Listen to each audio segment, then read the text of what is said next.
आदरणीय गुरुजन वर्ग आणि माझ्या मित्रमैत्रिणींनो, आज 9 ऑगस्ट जागतिक आदिवासी दिन. या दिनानिमित्त आज आपण इथे जमलो आहोत. सर्वांना आदिवासी दिनाच्या हार्दिक शुभेच्छा.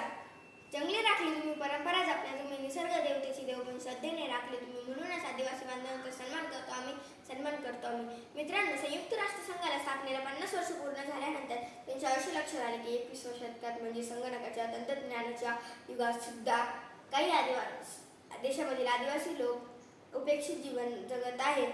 अन्याय, गरिबी, बेरोजगारी, आरोग्य सुविधांचा अभाव अशा अनेक समस्यांनी हा समाज मागासलेला आहे.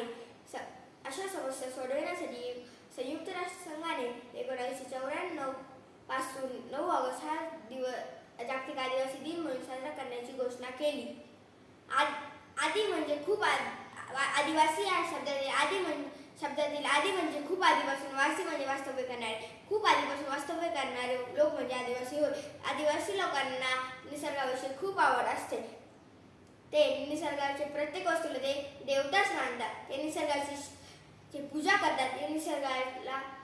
त्यांची निसर्गावर श्रद्धा असते.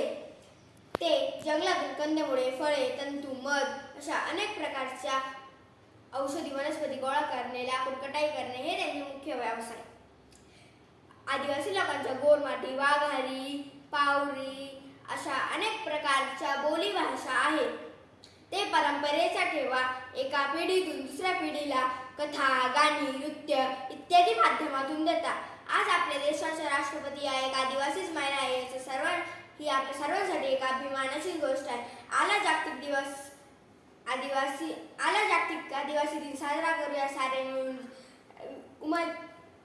तट्ट्यावीर राघोजी भांगरे, उमाजी नाईक गेले देशाला बलिदान देऊन